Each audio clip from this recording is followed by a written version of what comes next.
Oh my gosh.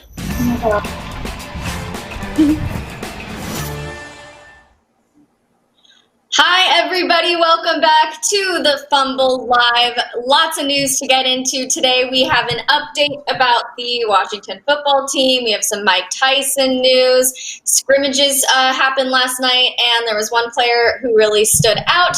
Also, we are talking about Antonio Brown. But before we do all that, subscribe, tap the bell, give this video a thumbs up, leave a comment below, share it with your friends. Now, here is the Fumble Squad. I'm Devin Howard. You can find me on Instagram as @DevinHoward.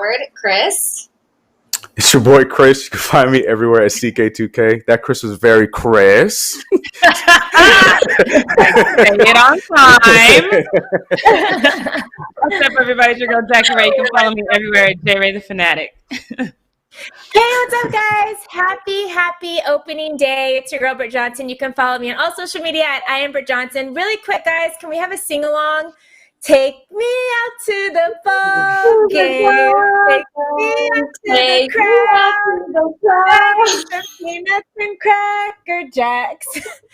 Come on, you guys. Not doing it. It is not doing it. My opening day was yesterday. Right. High five, Chris. Me too. Huh? Look, basketball started. I'm living through y'all. Let me have that. That does not count as opening day. Hey, anyway. Look, when you are fiending, it is opening day. Everything feels real. Man, I was looking at Bobo like he was a Hall of Famer. That's how excited I was for basketball.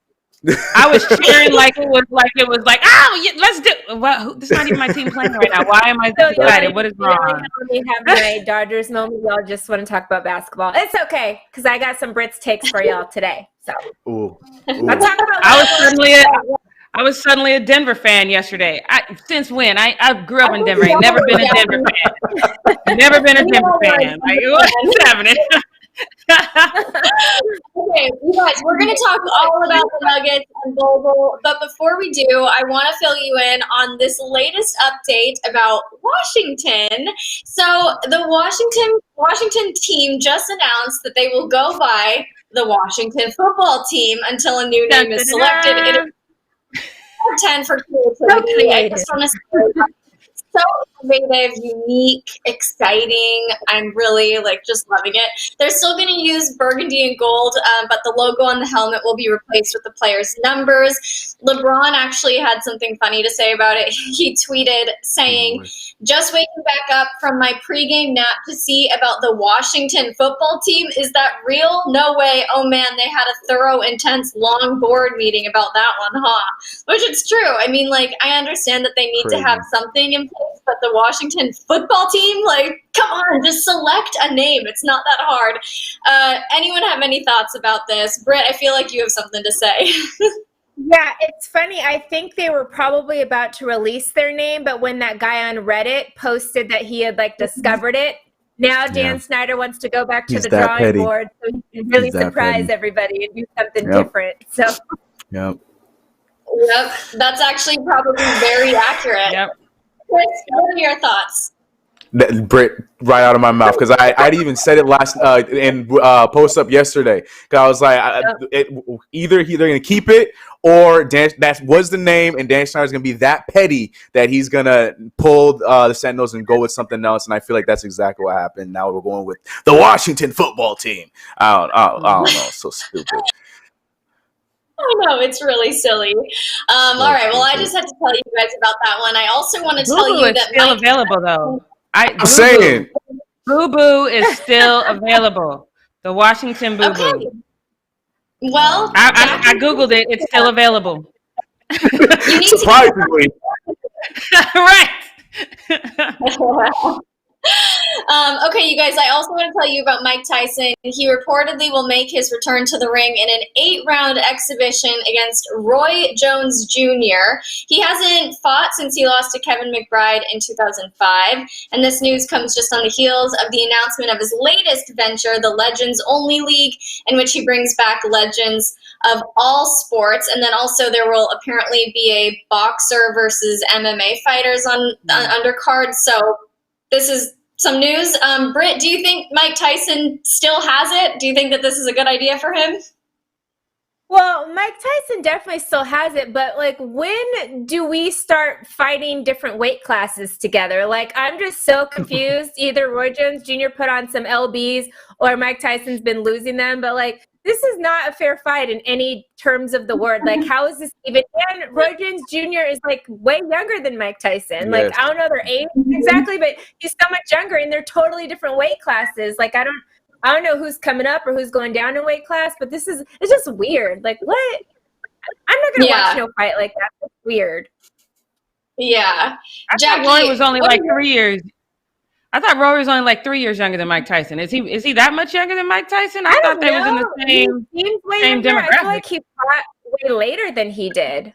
Yeah. His last fight was like 2018, I think. But I legit thought that he was like 51 and Mike Tyson was like 54. So if that's right, then I would imagine that Roy put on some old man weight. Black don't crack, so I don't know. I don't know how old black people be sometimes, okay? I don't either, girl. Fact. I like it, though. I don't know. Like, what? I got to see what they weigh, though, because like I said, I didn't think that they were that far apart in age. And so I would imagine Roy's put on some weight. So I'd imagine that he's back up to Mike Tyson weight. I don't know. Mike Tyson looked good as hell in his all his practice. Mike Tyson definitely lost some weight too. So they could be now, I guess. It just seems weird. It is, yeah, it's weird, but I don't know. I wouldn't want to be Roy Jones Jr. going to Mike Tyson's weight. I feel like that is just upset waiting to happen. Don't go to him. Make him come to you so you have a little bit more of a chance. But I mean, we'll see. Like you said, they both in their 50s, so we'll see what happens. But I don't know. It's do they weird. even do weigh-ins? Like, I feel like you should reach an age that's where what you I'm saying. shouldn't have to do a weigh-in anymore. Like, I don't know what's happening right now. You weigh what you weigh. Get in there. Right. Prostate. Everything. Your blood, you got diabetes. Can you survive this? Damn it! What's your health like? Right. That leads me to the question that I have for Chris. Chris, I had a question for you. Do you feel like this is too dangerous for Mike since he is older now and he hasn't fought in a while? Is this like not a good move for him? Look, I'm not going to say anything is too dangerous for Mike. After I saw those videos of him at his age right now, I'm still worried about whoever he's going against. I know Roy Jones Jr. is Roy Jones Jr., but at the same time, like I said, if he's coming to his weight class, that means that Mike's ready for him. So, like, no, I'm not worried about him health-wise at all in the slightest. I don't know. We'll see how this goes. I'm going to be watching. I'll definitely be watching, but I don't know. Like Britt said, it's just going to be weird. It's going to be weird. Yeah. Let's not forget, I mean, Mike Tyson was taking on Sharks this week during Shark Week. So I don't want to mess with Mike Tyson. I was nervous with the Sharks. I wasn't nervous for Mike. Yeah, he's still Mike. Iron Mike. All right. Well, let's get into this need-to-know news story about the Nuggets and Bol Bol. I know you guys are excited to talk about that at the top of the show. Put it off a little bit. So the Nuggets, they did something interesting with their lineup during their scrimmage last night. They had one of the tallest lineups in NBA history. So they just threw out all of their big men, literally all of them. Bol Bol was one of them. He's 7'2". We have Nikola, who's 7 feet. It was pretty ridiculous, but it also worked. They ended up winning 89-82. I personally don't think they'll be using a lineup like this in an actual game, but for now it was cool to see all of these tall guys together, and it worked out well. But Bol Bol had a remarkable game last night, so much so that the league ended up issuing a random drug test for him, which was obviously not random at all. He put up 16 points, 10 rebounds, and 6 blocks. He was out for the regular season due to a foot injury, so this was his first time coming back out onto the court. He had good stats. He also had versatility on the court. So all in all, he did a really awesome job. And yeah, it was apparently enough for the league to question if he was on drugs. I think it just goes to show that the quarantine. It just goes to show that the quarantine didn't have to mean you were losing muscle mass or losing speed or getting weaker, because for him, it really upped his game quite a bit. So, Chris, what's your thought on this tall guy lineup? Oh man, I'm crazy. I love that kind of stuff. I'm not a fan of the small ball, but when you have Nikola Jokic, who is a point guard in a big boy's body, and Bol, who, if you've watched him from Oregon or even before that, you know that this dude is a guard in his dad's body. So I'm glad that Mike Malone was playing a little bit of 2K during the quarantine and decided to go off with this kind of crazy lineup because it was fun. I agree, it's probably not going to be seen when real games begin, but I'm just glad he gave us something like this to watch and be able to talk about yesterday. So I was a fan of it. I loved every second of it. It was great, and it worked for yesterday. For yesterday, yeah. Yeah, for yesterday. So, who knows? Maybe it could work in an actual game. It would be interesting to see them go against the Rockets, but it probably won't happen. Britt, no, I would love that. Britt, what do you feel about Bulbul's random drug test? Was it justified? I feel like I know what you're going to say, but I just want to hear your thoughts on all this. I mean, welcome to the NBA. Even when you guys remember that photoshopped picture of Caruso came out and they immediately drug tested him after that. This is the NBA. That's what they do. Nothing is ever random. They actually calculate, somebody had a good game. I remember JaVale McGee had that game where he had 6 blocks, and immediately after that game, they drug tested him. So, I mean, this is the NBA. They do this all the time. I don't even know why they continue to call them random drug tests. They should call them like, good performance drug test. Yeah, you did great today. We're going to do a drug test on you. Right. Yeah, because it's not random. But that's the only thing you get tested now, because how the NBA works is you can only get tested. You can get tested like 3 times, I think, during the regular season. And then in postseason, you can only get tested once. I guess this would low-key count as his postseason test. So I think he's good for the rest of the time if he wants to start smoking weed. Look, the only people to me that need to get drug tested. Tested. That's facts too. I was just say the only people that need to be drug tested are all those damn GMs that pass upon, because we all remember this dude was supposed to be a lottery pick, and this dude went in the second round. So only people that need to be drug tested are the people that passed up on him, and they shouldn't even be so surprised that he had the stat line that he had because he was supposed to be a lottery pick. So I don't know. I think it's funny, and like Britt said, we know this is not random at this point. But 100%. Only people that need to be drug tested are the other teams that did not draft them. So, Jackie, I know you said that last night you actually felt like you were a Nuggets fan. So how did you feel overall about their performance? So, I mean, to be honest, that's the first thing I saw. I was like, damn, why everybody so big out here? But then, you kind of realize, they're doing it for, it's big as hell. But I, of course, loved watching it. I was, to be honest, a little disappointed that they only won by 7 points because, the Wizards were without their top 3 people and they only won by 7 points. And I was like, all right, well, this ain't going to work long term. This was fun to watch right now, but clearly this can't get us through the hump if y'all can only win by 7 points. And they literally look like little kids running around playing with y'all. So we need a new plan. And by we, I don't mean me, because I'm not even a Nuggets fan. It was a weird dynamic to be watching the whole thing.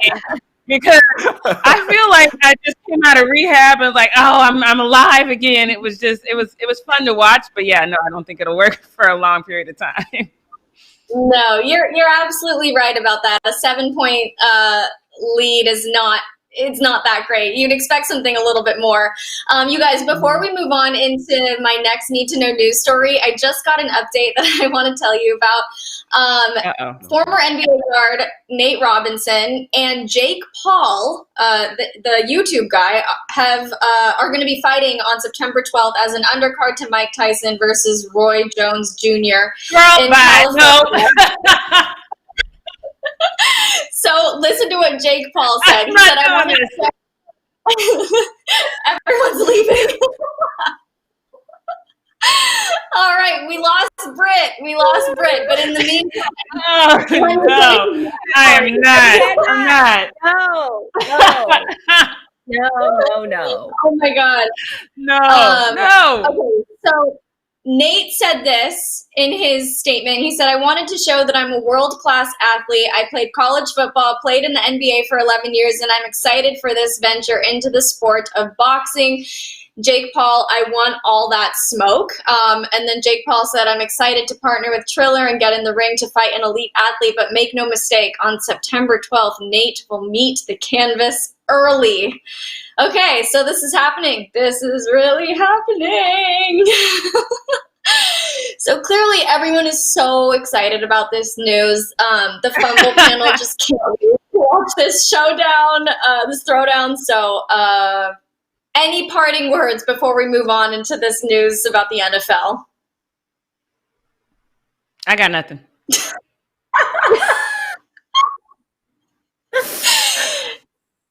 Okay, Chris, you're muted. We can't even hear you. That's how mad I was. Look, see, I didn't even know I hit the button. Yeah, I was just saying, go ahead, Nate. That's all I said. I just said, all right, go, Nate. Gosh, I feel like you really have hit rock bottom when you decide to fight Jake Paul. Anyone who's willing to involve themselves with him and in his like endeavors and all the stuff that he does, I don't know. I just don't get it. Anyway, let's move on. Let's talk about Antonio Brown. So he retired from the NFL again for 2 days. He announced it on Monday on social media, and then he tore into the NFL on Wednesday for the lack of a resolution in his personal conduct investigation. So the league has been looking into the sexual misconduct allegations, including rape, that were made by 2 women. We've talked about them on the channel before. So he addressed the league directly and criticized them for not making progress, even though they had access to his phones and he had complied with each and every task that they had given him. He said he's been seeing a therapist, he's become a better man, but still the league will not provide a deadline for him or resolve their investigations.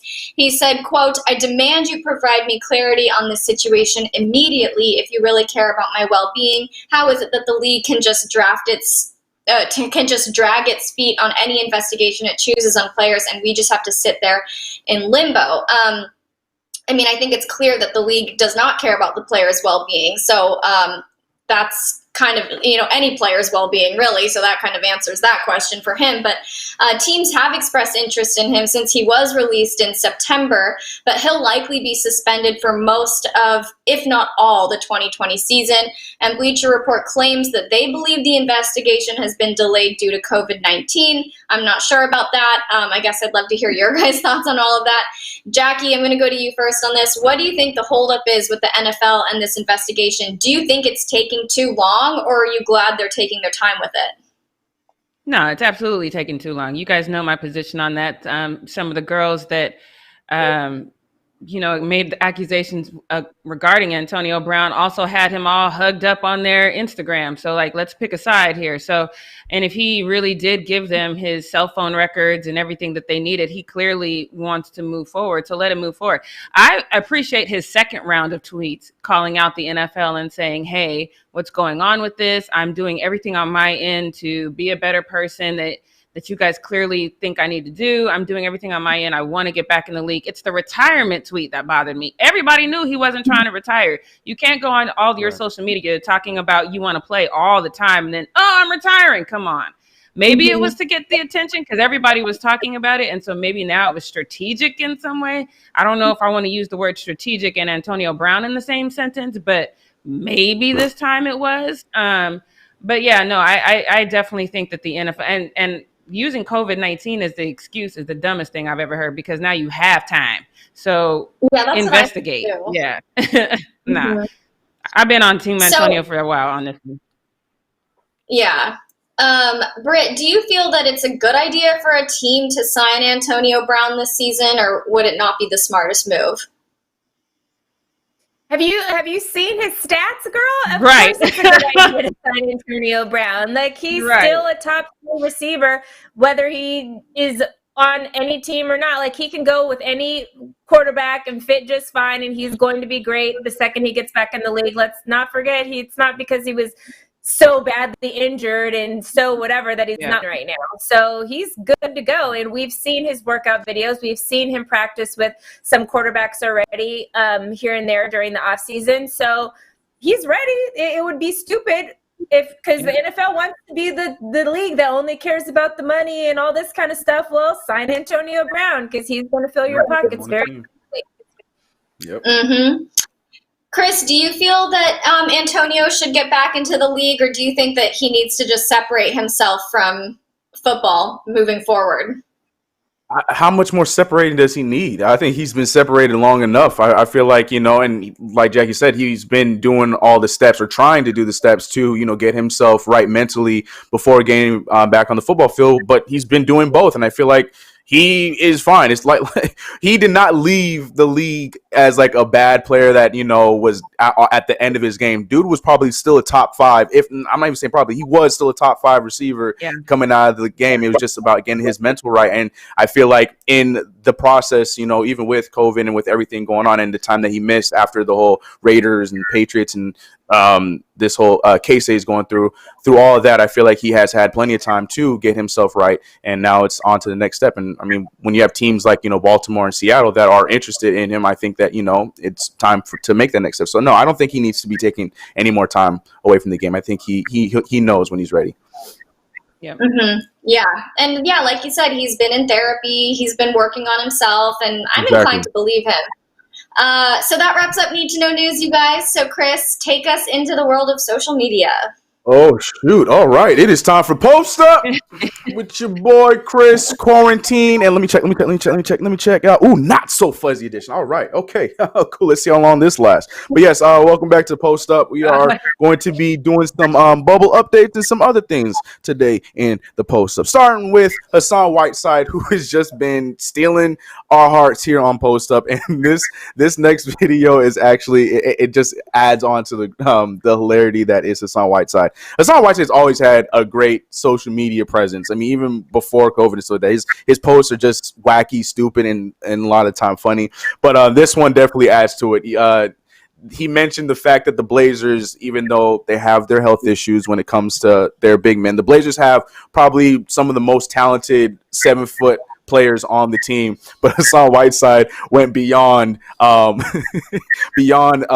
the talent of the players and the talent of being 7 foot on the Blazers in a time like right now in Orlando. I'll let him explain in his video. Go ahead, Hassan. I told my teammates, fun fact of the day, your chance of being 7 feet is 1 in 2 million. To see 3 7-footers, 3 7-footers, and baby cold tubs, Disney is a magical place.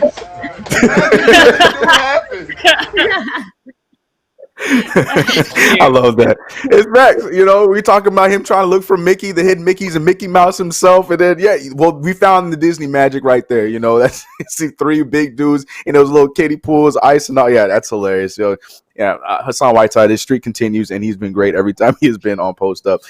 Moving on to Brit's boy Lou Will. Now, I feel like this is just something that we have to talk about at this time of the NBA season every single year, and it's something that you guys, it's almost like an annual conversation that we have to have, and I feel like the answer is going to be an annual answer you're going to get from Lou Williams. And with me saying that, you should already know what I'm talking about.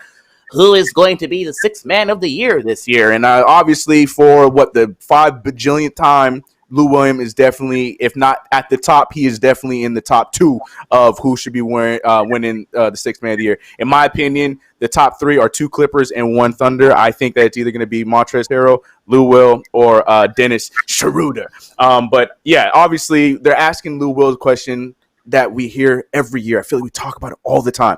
Who do you think, Lou Williams? Who do you think is going to be 6th man of the year this year? And if I were to ask you guys what you think he responded with, you know, whether it be A, I'm just worried about, us winning the championship, blah, blah. Or B, I had my time, maybe somebody else could take it. C, me, you dummy. And D, there's no need for a D because once you heard C, you already know what Lou Will said. Lou Will responded in a very short response, me, if y'all vote right. That's right, putting it back on you, on the people who are going to be voting. So we already heard that, stats past the suspension of the league in March do not count towards the voting when it comes to MVP, 6-man, blah, blah, blah. So all the stats are set in place. They're going to be giving the ballots out to the people who make these votes and whatnot. So that's where this question came from. But, I mean, I feel like I'm trying to drag this story on because there's really not much to talk about. Point of the matter is we know who we think is going to be in the top 3, and definitely more times than not, a lot of people are going to say Lou Williams. And I think I'm wasting my time coming to you, Britt, but I got to come to you, Britt. I need you to just, talk about your boy a little bit. And obviously this is a response that you would expect from Lou Williams. But some people were talking about, oh, that's the wrong answer, Lou Williams. Shouldn't you be more worried about winning a championship than your personal gain? So, Britt, I want you to go and attack those stupid people that are saying that. So Lou might have said that in the tweet, but when you did have media time yesterday. They asked him the same question again, and he was like, he originally believes that it should be a sixth man of the year with him and Trez, because both of those guys have over 18 points averaging for the season, and those are guys off the bench. Like, what team do you know that has two guys off the bench averaging over 18 points per game or whatever? And he said, obviously, if it wasn't, and then he went on to say, if we don't do a thing, I wouldn't mind Trez getting it because he deserves it. So I don't know why he tweeted that when he said something totally different in his actual interview, or I don't know if he thought about it later or whatever. But I think it should be a sixth man of the year. Obviously, Lou Williams and Jamal Crawford are battling it out for life for the greatest sixth man of all time. So if Lou gets another one, that's just going to add to his thing, and he's going to be tied with Jamal on that. So I think obviously he wants it. He should get it. And I think Trez should get it as well. Let's do some stuff. Let's do it. Clippers Nation. So what do you think about these haters that are trying to, turn this into a whole thing where Lou Williams only cares about himself? How do you feel about that? Are you just not even bothered by that nonsense? Bye. Yeah, good answer. That's expected. But yeah, no, I'm with that. I'm with the code because, like you said, it is a sixth man of the year, not sixth and seventh. But yeah, 100%. When you have two guys that are averaging the amount of not points, because Montrezl Harrell is also one of the leaders in rebounds. So he's in the stat sheet for a lot of things. And to have two of those guys coming off your bench, I'd be completely okay with the code on that one, especially if they're in with that. But more times than not, when it comes to anything, we don't really get that at all. But I'd be cool with that. I think I would definitely be okay with that if they go that direction. But don't forget about my boy Dennis Schroeder. He out there too. But again, it's just him. So different argument. But anyways, on to LeBron James. Like we talked about earlier in the show, scrimmages started yesterday. We saw the Clippers start off beating the Magic and then so on and so forth. I was a very big Pelican fan yesterday, and they did not disappoint. Hey, Brooklyn, it's going to be a rough few months for you guys. But hey, at least you're in it, right? Because that's the argument. Keep saying, at least they made it to the bubble. Okay, that's fine. And so everyone could watch them lose on national television. But hey, that's me just being a hater. Anyways, scrimmage started yesterday, and it was, we were talking about bowl, blah, blah, blah, blah, blah. But at the point of the matter is these scrimmage games are looked at by some of these coaches as a preseason to an extent. You know what I'm saying? Because the real games don't start until July 30th next week. Well, I'll tell you one person who's not feeling that way. That is LeBron James. At least that's what he's saying to us. We'll see how that goes when the Lakers play today and see if I'm expecting he probably won't be playing many minutes tonight. I mean, we saw Kawhi not play too much yesterday. Paul George was not planned to play too much yesterday with the Clippers, but he was just so hot that Doc Rivers had no choice but to just let him ride it out. So I expect, similar things with Anthony Davis and LeBron James. But the sentiment from LeBron James is still dope regardless, and I love things like this from LeBron. LeBron posted this this portrait that was a fan-made portrait that was made of him, but it was the caption that got Laker fans very excited. This is on his Instagram. He said, "Let's get it. We back at it tonight. Can't wait. And it's just a scrimmage. Not to me, though. Championship mindset at all times. Hashtag revenge. Season continues. Hashtag kid from Akron." So, Jackie, I'm coming to you. Even with this caption, even with this fire, and even with this energy coming from LeBron James, do you expect the Lakers to still, keep him a little bit on a leash, in these few scrimmage games? Or do you think we're going to see LeBron James just go all out in a scrimmage game tonight? I think it'll be in the middle. I don't think he's going to go all out. I think he's going to play more time than we expect because, he needs to make sure that he's in not only champion mindset, he needs physical champion, body set. So I think he'll play a little bit more time. And then, he's on this kick of being in the trenches with his boys and making sure that they're all on the same playing field. So he'll play a little bit more time to make sure that that chemistry is right. So I'm excited. I can't wait. I knew he was going to say something like this, though, because he's definitely trying to lead the charge. So I'll be sitting in front of my TV tonight excellent. I can't wait. Excellent. Okay, yeah, you of anybody, you need this because you almost went and became a Denver Nuggets fan after yesterday. So you need LeBron to play in the Lakers. What are we doing? Remember, yeah. Look, Right. Yeah. Bring him extra. You need bring him extra close to me. I was like, I had to put him by my bed last night and everything. It was ridiculous. That is hilarious. So going from LeBron James, we are talking about Boban Marjanovic. Now we know Boban is a big guy. Speaking of Hassan Whiteside, talking about it's 1 in 2 million to be 7 foot. Well, we got another 7-footer, but this dude is whole 7'6". And well, Boban, the way if we get this picture up, the way Boban makes this Miss Pac-Man machine looks is like how I look when I'm playing like a Game Boy. Like that these machines are like, it looks small, but they're not small. People stand to play these. Boban's so big he needed to pull up a stool, and he's still hunching over to play the thing. So I don't know what else to say about this. Just when I saw this picture yesterday, I just couldn't believe that was a real thing. I'm like, oh, obviously they got Boban playing the small machine, but Miss Pac-Man machine, it is a smaller of the arcade machines, but it's still not tiny. But Boban definitely making that thing look tiny. Luckily, the buttons are big, so I'm sure he'll have no problem with the buttons and whatnot. But Boban doing Boban, man. Anything Boban, I'm a fan of, so I think this is hilarious. But I'm moving on to the next one, Ja Morant. Now, we talked about a lot of these players getting ready for the scrimmages and the season and whatnot, but Ja Morant took some time during practice to make sure that his arm strength was ready, because we never know, Ja Morant might have to take his talents to the NFL. All right. I'll explain in a second, but we got some pictures, or Memphis Grizzlies posted some pictures of him with the basketball lined up like he's in quarterback position. It's like a little slideshow with this. The first one, it's like those little like those stickman posted things that people used to do. But yeah, and look, here's the form. WAP. Okay, so Ja Morant getting ready. So the Memphis Grizzlies posted this tweet saying QB 12 because he wears number 12. But Ja Morant's keeping it real, saying, look, just trying to get that Mahomes contract with laughing emojis. But at the same time, it's one of those things where it's like, yeah. Memphis. Not really kidding. Memphis. Not really kidding. Yeah, right, kidding, but not kidding. Memphis. Memphis, but yeah, I thought that was cool. Cool little moment there. And yeah, 100%. I could see Ja possibly looking for some big money in the future. All right, and from that to this one. All right, now normally I like the Josh Hart meme, the ha he's when it comes to Josh Hart missing on the high fives and blah blah. I think it's funny, it's hilarious, but it's getting to a point where I feel like he knows what he's doing. But also, at that same time, I feel like in this clip, I feel like the whole him missing the high five thing was a little bit played up, because I don't even think he was going for a high five.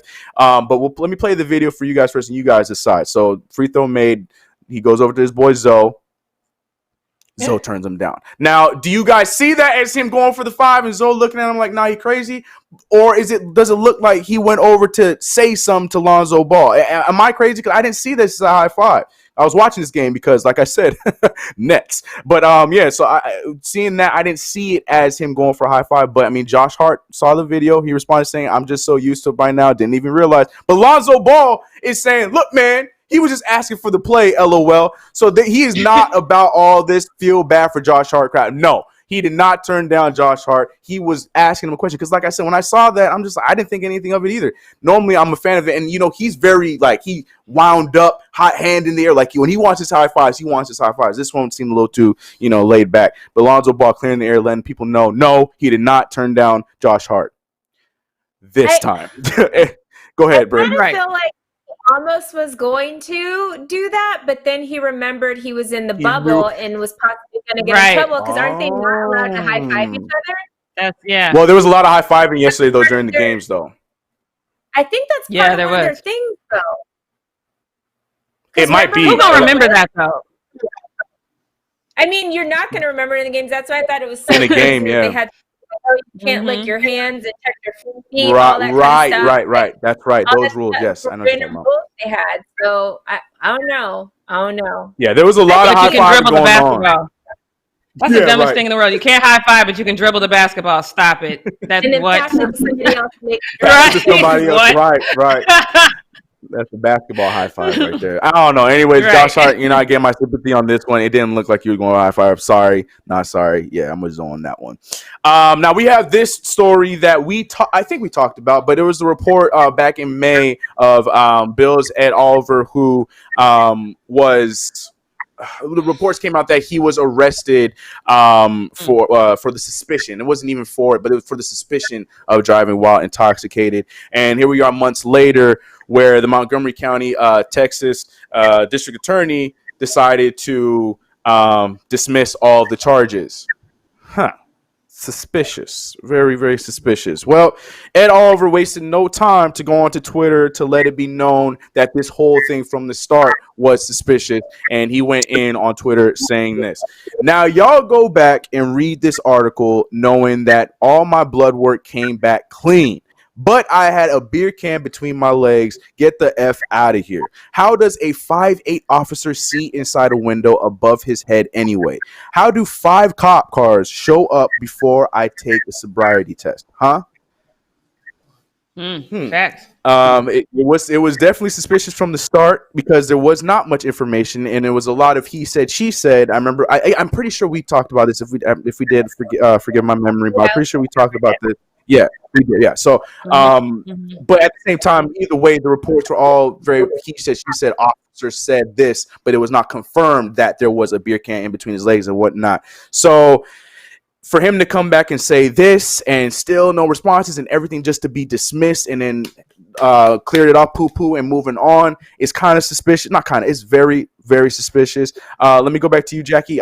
Seeing his response to those alleged reports, what's your thoughts on this? Obviously, I'm sure we're probably all on Ed's side with this one, especially because we know the track record that these police have. But seeing this and seeing that it went from being so dramatic and so drastic when it happened for being arrested for suspicion of having it, and then for the case to just be dropped 2 months later, what's your thoughts on this? I think it doesn't make a lick of sense, and I think that we're lucky that this is all that happened. But how do you go from being arrested on suspicion of a DUI? This is very easy to prove. Y'all got the little blow kits in your car. Like, it shouldn't even be a question. It should be easy to confirm or deny this on the spot. So this is another one of those situations where you're looking to arrest somebody and then we have to question why. I think we all know the obvious that we're all going to go to, but this to me is just another one of those situations that it's just a very scary thing that you can literally be in a situation where your whole name is dragged for something you're innocent of. It's a terrible thing. I'm glad it was dismissed, but the tweets that he was getting back then, those are just out there now, and people's perception of him is just out there now. And it's unfortunate because he was literally innocent the whole time. Yeah. Yep. And then for the biggest part, like he said, and even in the initial report, for the cop cars to already be there before he even took any sobriety test. Right. I don't know. It's a field sobriety test. That's my thing. Right. That's me touching my nose and stuff. Like, what if I'm clumsy? And where the hell is the breathalyzer? Why can't I just do that and move on with my life? This was just a very, very weird situation. Yeah. I expect to hear more from that, especially coming from Ed's side. But for right now, that's the case with that. And I don't know. Yeah, definitely suspicious. But going over to Shannon Sharpe, you could kind of say that this is kind of suspicious too, especially the scale. This kind of suspicious because of the response that I got to this. But anyways, I think this is pretty funny. But Shannon Sharpe is out here trying to teach a lesson to the youngins out there to save the money that you get, whether it be coins or dollar bills or whatever it may be, because you never know. But anyways, he posted this picture and tweet saying, "Government not getting my spare change. I've been collecting since I was 7 or 8 years old, on and off. That change came from cutting grass, washing dishes when it wasn't my turn, picking peas." Picking peas? Who the hell? What? Shannon's a country boy. Picking peas though. It's maybe when I read it initially too, it made me laugh there. Sorry, picking peas, washing dishes. Picking peas. I would ask. See, I'm all over the place. I would ask to be paid in change. Yeah. So Shannon Sharpe out there showing that he saved all his money. But this, I was going, as I always do with these, I was going through the responses, and this response was 100% my favorite one to Shannon Sharpe. We can get this one up, and it was coming from just a random Twitter person saying, "Unc, you ain't slick." And it's these dudes collecting change from the fountains. And I was like, yo, I can't put that past Shannon Sharpe either. So I don't know. I'm looking at you, Shannon Sharpe. You really got all that change from when you're 7 or 8. Also, if you was really doing that, wouldn't you have more change? Shannon Sharpe, I don't know. This fountain theory looks to be a little bit more realistic. Odd enough, Chris. Odd enough. Yeah. I don't know. You could be on and off collecting from fountains. That's probably $300, $400, $500 in there, because I had a little probably. got the change out at like $72. Like I was like balling out of control when I emptied my bank. You say what you want, though. My dad was like that, and my dad saved coins like almost my whole entire life. And then when I moved out here to LA, he was like, "Oh," because they didn't want me to leave, so they weren't going to help too much. He's like, "You can take my coins." I'm like, "Well, what am I going to do with all these damn pennies?" And I took that to the bank, and I had $1,100 in my pocket. So don't trip, $1,100 in my pocket from pennies and quarters and dimes. I got a big old crayon. Yeah, I got a big old crayon. It was like a big red crayon that I got from my mom and my grandma, my grand-grand. And it was the same thing. Like, Granny would always come over. She would have some change for me to throw in there. My mom would do the same thing. And, yeah, it came out to be – I don't remember how much it was, but it came out to be a lot of money. And to this day, I kept it, and I'm still putting change in there. I can't say it's as much as Shannon, but, yeah, you're 100% correct. You're right. You'd be surprised how much you get when it all piles up. What's up? Can we address the fact that Devin put in the chat that she picks peas? Devin, how you out here picking peas? You pick peas, Devin? I've never gone pea picking. It sounds like something I'd like doing, though. Maybe I don't know. I've never been pea picking. We were set up. Yeah, you guys were. I don't think anyone should take what I say in the chat seriously. Like maybe 70% of the time. I'm usually just kind of trolling it. But anyway, I also want to say I think I'm the only one on this panel that didn't have a piggy bank or like a crayon or any sort of coin collection. I all my coins. I wish I saved them though. Yeah, I kept mine. I kept mine. You watch Friday. You don't have the freaking piggy bank. Like what was your childhood? We're trying to invite you to the cookout, Devin. We trying to get you to the cookout. We need you to do better. I know what I'm getting for like the community Christmas. My big old crayon, yeah. I was the one finding. I would bring home stray animals all the time: rats, dogs, cats. What? No. See, rats. Ooh, my childhood. Actually, that's my adulthood too. If I'm being honest. Oh. Rats, me and rats don't got no. This show is too much for me today. It's too much for me today. We're going to get you a piggy bank, and we're going to get you on the track of collecting coins. No more of this collecting rat stuff. Let them be. You see them, let them live. Just let them be, all right? We're going to get you on the coin game. Baby rats are no! I'm telling you. No! I don't like that. Say less. Rats. Oh, y'all still bringing Devin to the cookout? You know she might bring some rats to this damn cookout. We still bringing Devin to the cookout? Oh God. Anyways, but before I'm done, I got one more for you. And Devin, you're gonna like this one because it does have an animal, and this little boy, this little puppy is a puppy that I wish I had when I was a kid. Now, for all the hoopers out there, you guys know when growing up and you're shooting in front of your house, you have your little hoop, or if you go to the park, the worst thing about shooting by yourself is the time that you miss and it hits the side of the rim and you gotta go run like all sad, going under cars, picking up the ball, running through the grass in your kicks, and you're so proud of, but now you gotta run in the grass because you ain't got no other shoes. It goes down the street and you're making sure that no cars run over you, all those kind of things.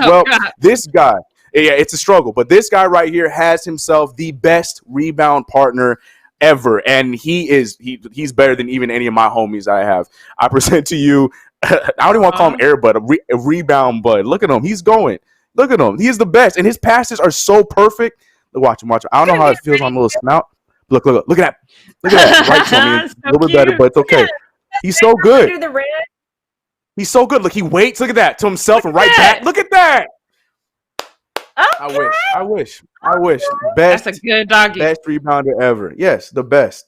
So this poor dude don't know the struggles though. I can see that ball coming right to us, rolling all the way down. Car coming and is trying not to run it over. That sound of your ball being ran over by a car is the saddest sound in the entire world. And then knowing you ain't gonna get a new one back. Oh boy. Anyways, but that's it for me on Post Up. Want to end with that note right there, and I'm done.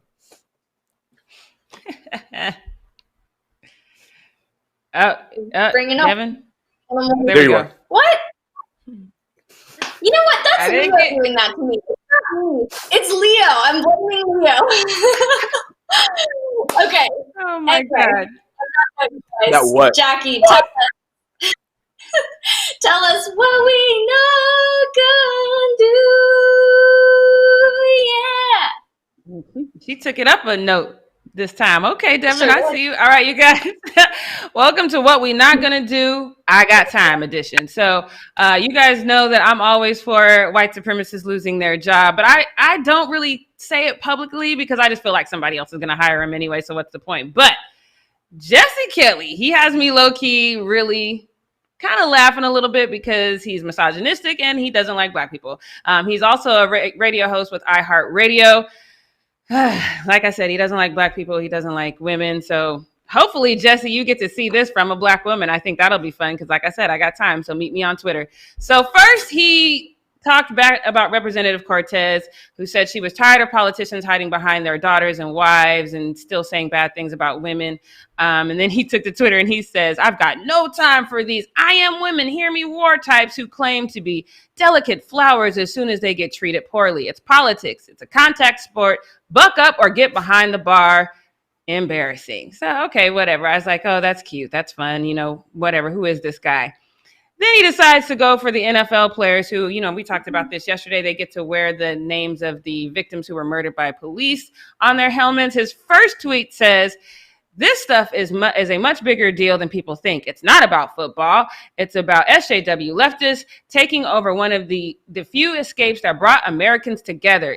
It increases the feeling of hopelessness in society, yet another step towards the inevitable separation. I think that is so cute because if we weren't separated, we wouldn't have this social movement right now anyway, but whatever. Let's get back to what you had to say.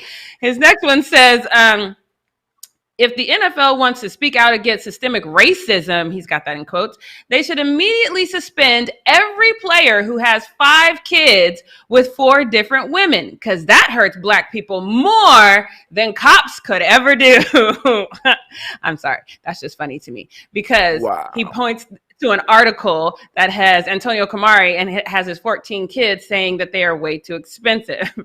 So what I want to know is how old are these 14 kids? Are they old enough to throw some hands? Because I will hold Jesse down while he catches the hands of these 14 kids. Because how can you really compare life, kids being alive and getting to live their life as they please, to people who are murdered by police and systemic racism? I don't understand that at all. But here's the really part, the jacked up part that got me wondering. When I sent this to Arthur, our producer, last night, I don't know how his followers were, but it wasn't that many. But this morning, his followers have increased substantially. So that's troubling to me because that's saying, once again, that we're seeing people that are co-signing on this thought process.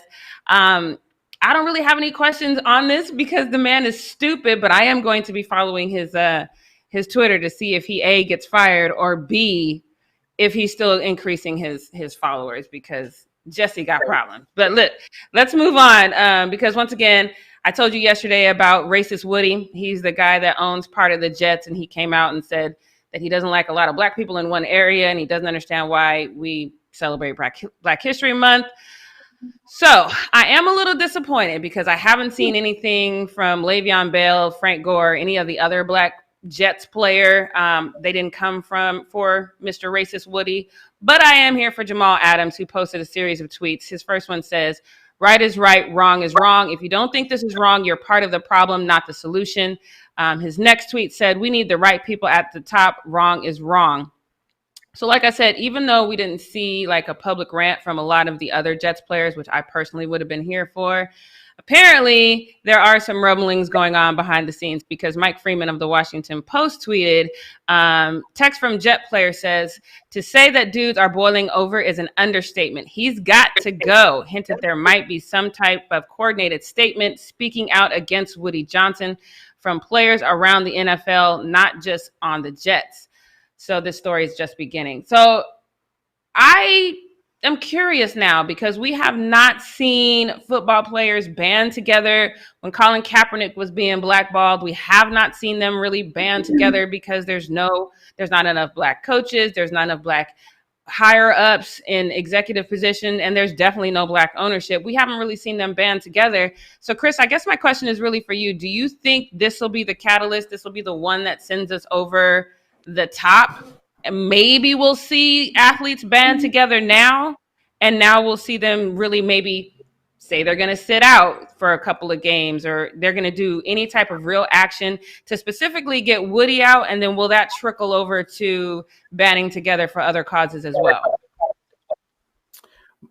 Unfortunately, my answer for you is I don't know. But what I do know is it's sad that we have to keep asking this question. Will this be the time? Will this be the moment? Will this one be the moment? Will this be the one? Where every single one of those instances should have been that moment. You know what I'm saying? So, so because of that, my answer is I really don't know. I thought, when we had that moment where, we had all those players speak out on racial injustice and made that video, like that was cool. That was a good step. But then, now it's starting to trickle down to a few players. That's what I'm saying. That's what I'm saying. Like even where's the action? Like we know that in order to actually make the needle move, you have to hit them in their pockets. And making a video, unfortunately, isn't hitting them in their pockets. It's actually bringing more attention to the NFL. And even the haters might watch and say, oh, I want to see if they're actually going to take a knee because that's going to make me mad. So it's not really banding together in a way that's going to force change. That's what I want to see.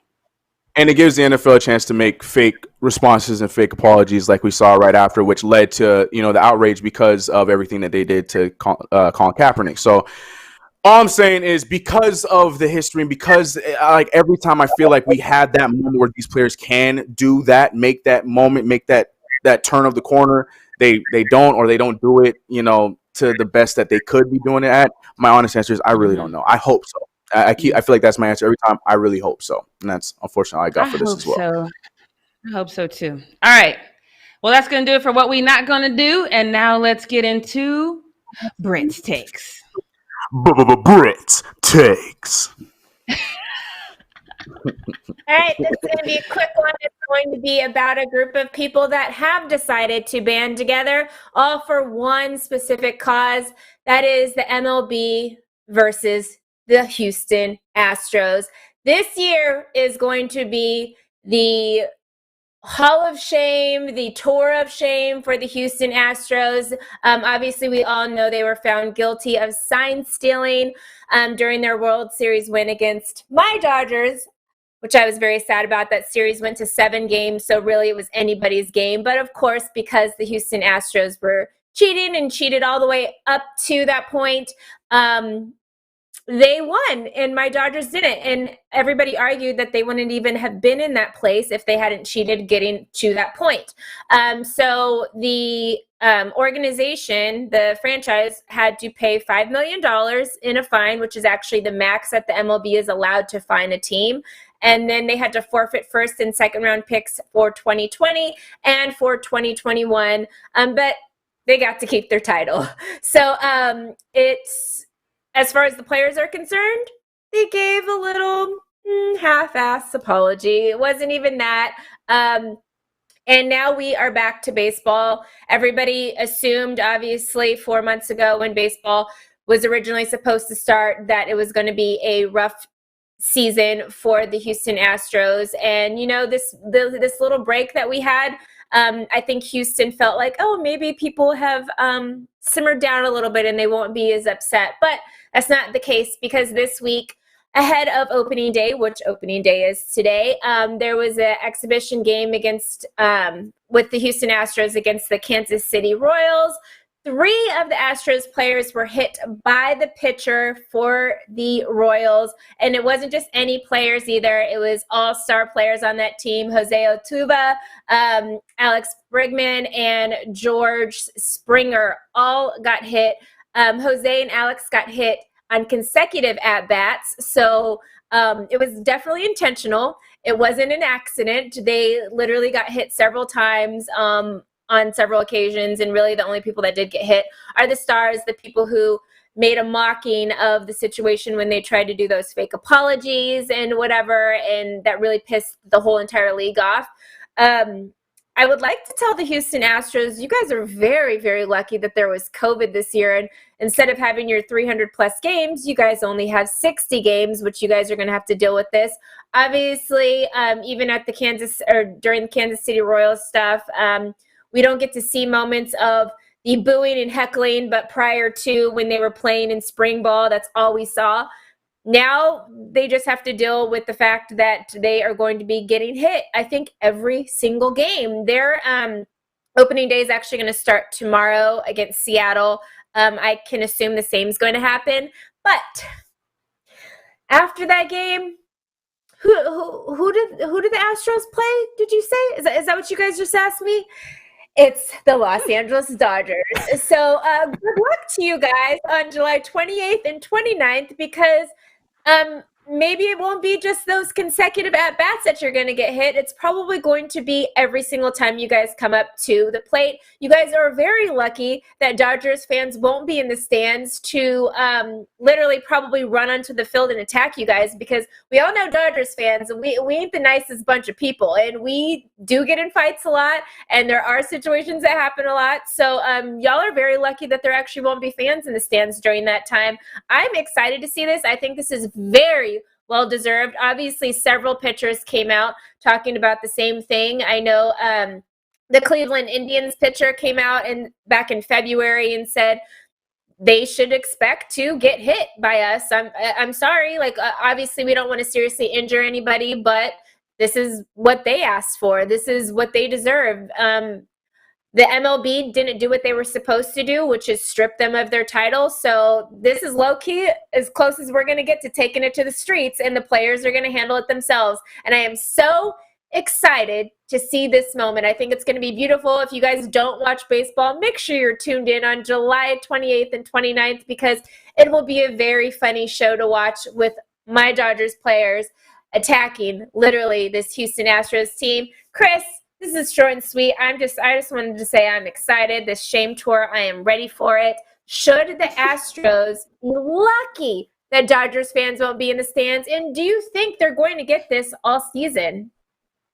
I just want to say that this is the most thug thing about baseball. I think that's so badass. Like, these dudes coming out saying, like, you know, they asked for this. They wanted this. This is what they did. They cheated. Now they know what they're going to get. Now we're going to throw balls at their shoulders. Like, I think that's the most badass thing that I've ever heard of in the sport. So, it is, you know, it's, I hate the fact that, you know, there won't be any fans. Obviously, we get why not, but they're going to get off so easy because they're going to get these balls thrown at them. I think that's so badass. It's so dope. But anyways, they're going to get that treatment.